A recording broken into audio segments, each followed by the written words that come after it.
जय श्री कृष्ण मित्रों।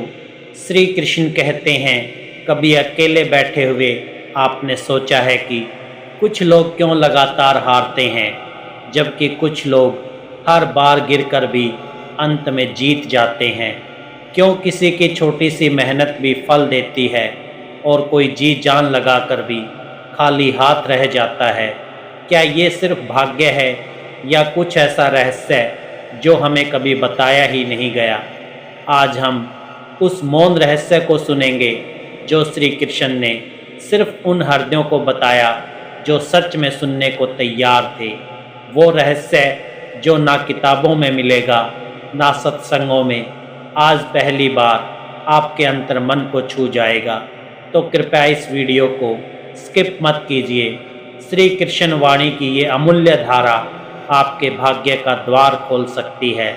और हाँ, अगर दिल से लगे तो कमेंट में जय श्री कृष्णा लिखकर महात्मा जी को अपना आभार जरूर प्रकट कीजिए। आपका ये एक शब्द इसी वातावरण के साथ भगवान तक जरूर पहुँचेगा। फिर देखना आपका जीवन कैसे करवट लेता है। तो अब आरंभ करें। मित्रों, ध्यान से सुनिए। एक छोटा बच्चा था, दक्षिणी भारत के एक साधारण से गांव में रहने वाला। उसके पिता नाविक थे, समुद्र के बीच से यात्रियों को पार पहुंचाने वाले। घर छोटा था, मिट्टी का फर्श, खरपल की छत। रातों को जब बरसात होती तो माँ बच्चों को चटाई पर लिटाकर छत के टपकते हिस्सों से बचाती। उस बच्चे के पास ना जूते थे, ना अच्छा कपड़ा और ना कोई बड़ा सपना, सिवाय एक चीज़ के, जिद। जिद थी खुद को साबित करने की। जिद थी कुछ ऐसा करने की जिससे लोग उसके पिता का नाम गर्व से लें। पर दुनिया बहुत बेरहम थी। क्लास में कई बार उसका मजाक उड़ता था क्योंकि वो स्कूल में सबसे अलग दिखता था। एक दिन स्कूल में टीचर ने पूछा, तुम बड़े होकर क्या बनोगे? वो खड़ा हुआ और बोला, मैं आकाश में उड़ना चाहता हूँ।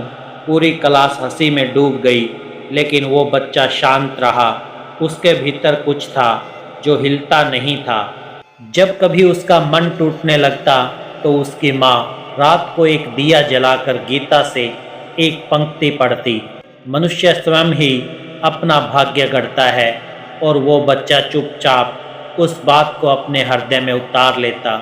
वो पढ़ता रहा, दिन रात मेहनत करता रहा।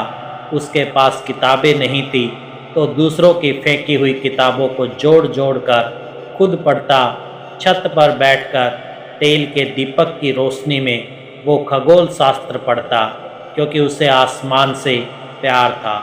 कई बार परीक्षा में असफल हुआ पर रुका नहीं, क्योंकि उसकी माँ ने उसे एक बात सिखाई थी, श्री कृष्ण कभी भी आसान राह नहीं देते, पर जो राह देते हैं वो हमेशा ऊंचाई तक ले जाती है।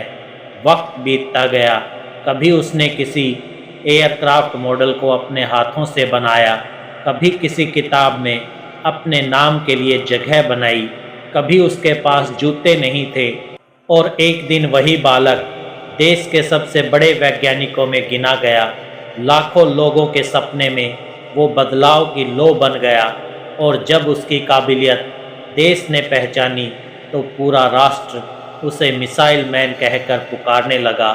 वो छोटा बच्चा जो एक कमरे में माँ के आंचल में छिप कर रोता था, एक दिन भारत का राष्ट्रपति बन गया। और आज जब तुम भाग्य की बात करते हो तो श्री कृष्ण कहते हैं, देखो मैंने उसे कैसे बनाया, क्योंकि उसने कभी हार नहीं मानी। उस बच्चे का नाम था डॉक्टर APJ अब्दुल कलाम। तो मित्रों, अगर एक मछुआरे का बेटा बिना किसी सुविधा, सिर्फ अपने दृढ़ संकल्प और श्री कृष्ण में आस्था से भारत का राष्ट्रपति बन सकता है, तो क्या आप सोचते हैं आपका भाग्य नहीं बदल सकता? श्री कृष्ण कहते हैं, तू चल, मैं साथ हूँ, बस रुकना मत, क्योंकि तुम नहीं जानते तुम्हारे भीतर कौन सा कलाम सो रहा है। श्री कृष्ण कहते हैं, जब इंसान थक जाता है ना, तो वो रो पड़ता है या खुद से ही सवाल करने लगता है, हे भगवान, मेरे साथ ही ऐसा क्यों?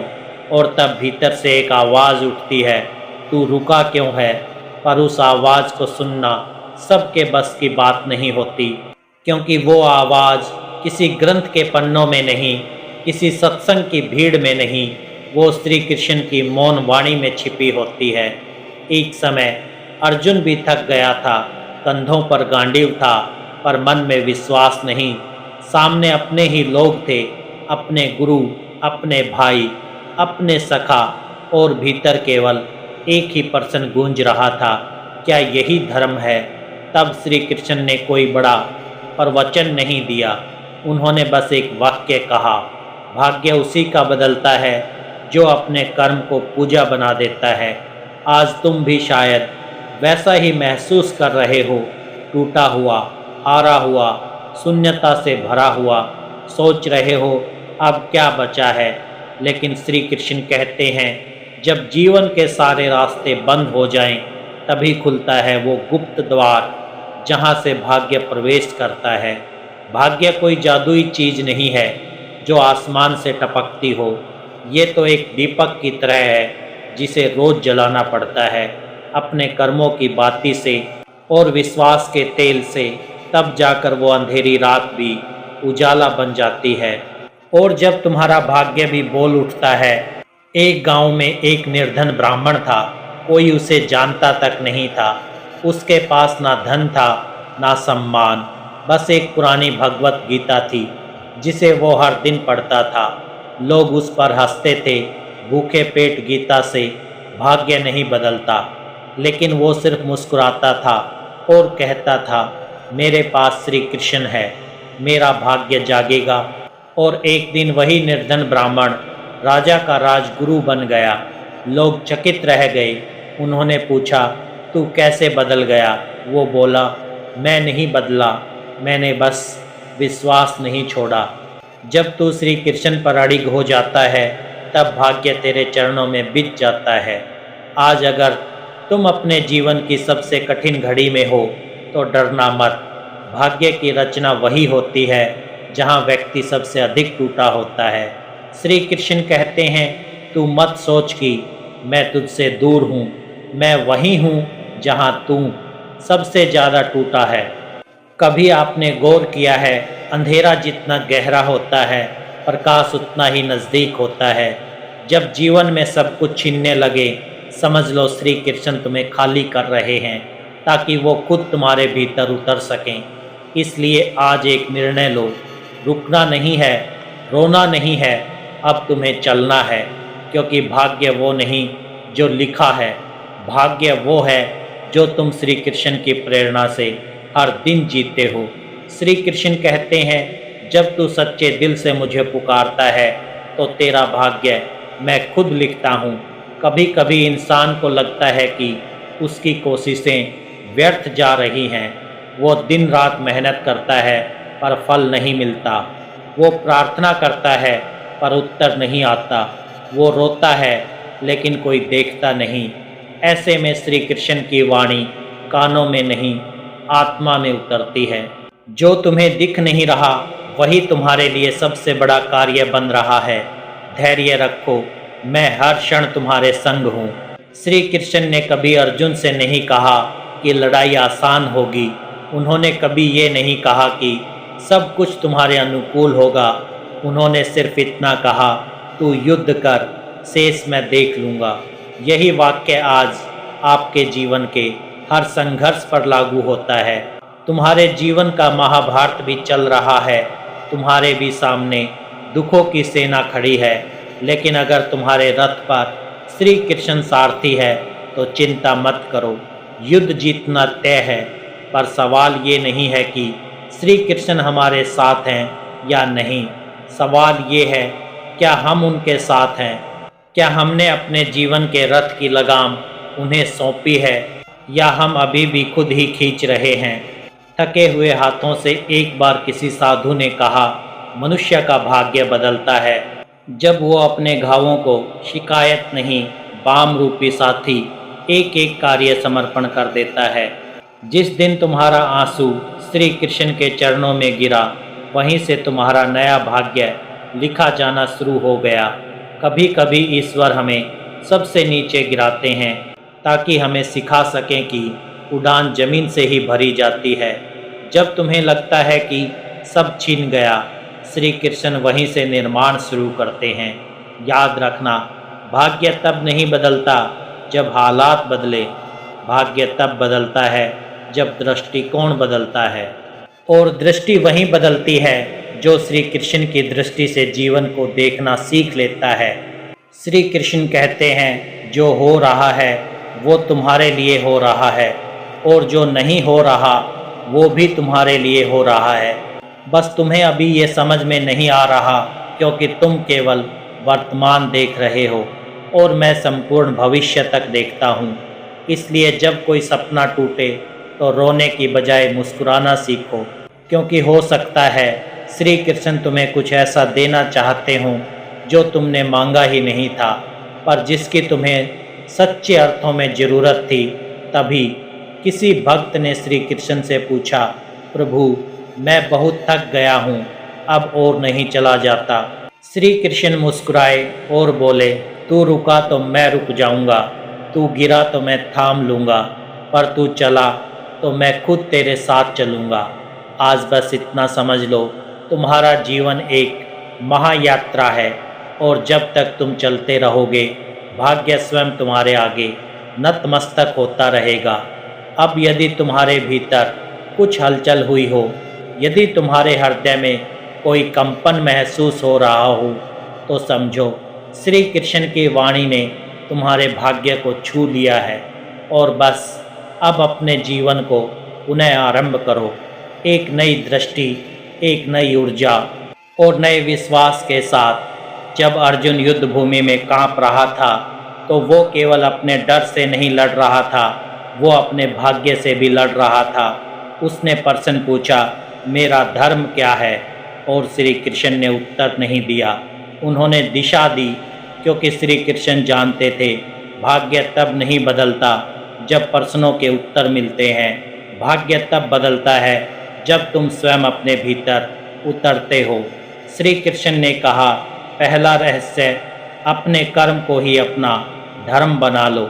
जिस दिन तुम बिना फल की चिंता किए हर कर्म को भक्ति की तरह करने लगते हो, उसी दिन से तुम्हारा भाग्य बदलना शुरू हो जाता है, क्योंकि तब तुम्हारी ऊर्जा भगवान के हाथ में चली जाती है। दूसरा रहस्य, अपने मन को वश में रखो। श्री कृष्ण ने कहा, मनुष्य स्वयं ही अपना मित्र है और स्वयं ही शत्रु। जो व्यक्ति अपने ही मन का गुलाम बना रहे, वो लाख अवसरों में भी हार जाएगा, लेकिन जो अपने विचारों पर शासन करना सीख ले, वो अभाव में भी सौभाग्य का अनुभव करता है।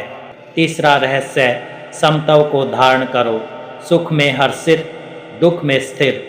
यही वो आस्था है जहाँ ईश्वर तुम्हें स्पर्श करते हैं। श्री कृष्ण कहते हैं, जिसने प्रशंसा और अपमान दोनों को एक जैसा समझ लिया, उसने अपने भाग्य को खुद ही अमृत बना दिया।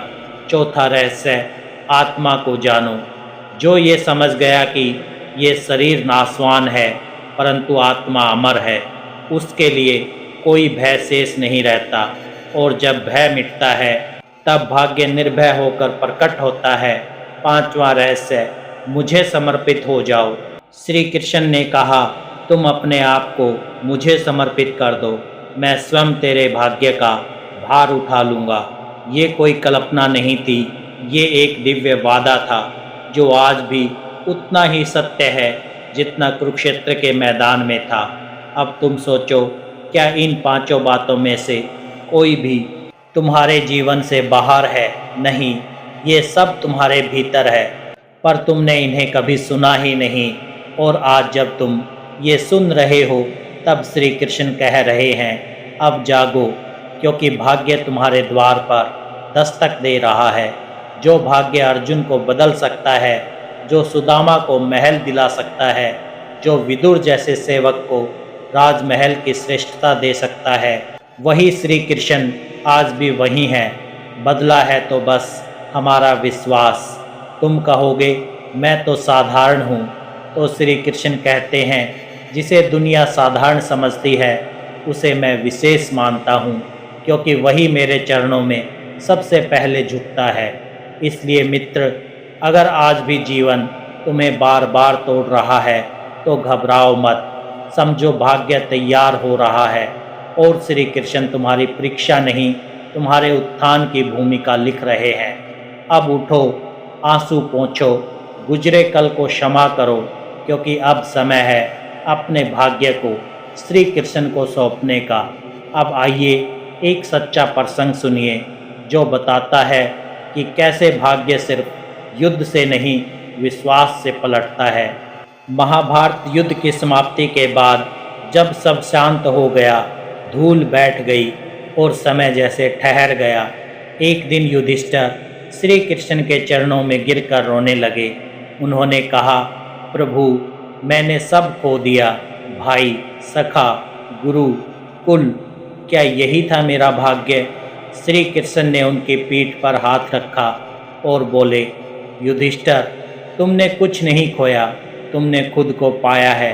उन्होंने आगे कहा, भाग्य कभी भी तुम्हारे बाहर नहीं था, वो हमेशा तुम्हारे भीतर था, पर तुम्हें उसे देखने के लिए एक युद्ध लड़ना था। अपने ही भीतर युधिष्ठिर शांत हो गए। उन्होंने पूछा, तो क्या युद्ध इसलिए था कि हम भीतर जागें? श्री कृष्ण मुस्कुराए, हर महाभारत बाहरी नहीं होती युधिष्ठिर, कुछ महाभारतें आत्मा में लड़ी जाती हैं और जो वहाँ जीत जाता है उसे फिर कभी भाग्य की चिंता नहीं करनी पड़ती। मित्रों, आज आपके जीवन में जो भी घट रहा है वो सिर्फ भाग्य नहीं है, वो एक दिव्य यात्रा है जिसे आप श्री कृष्ण की चेतना के साथ जीना सीख लें तो जीवन हार नहीं, एक साक्षात गीता बन जाता है। तो अब अगर आप भी महसूस कर रहे हैं कि ये वाणी आपके हृदय के किसी कोने को छू गई है, तो बस एक काम कीजिए, सच्चे दिल से कमेंट में जय श्री राधे कृष्णा जरूर लिखिए।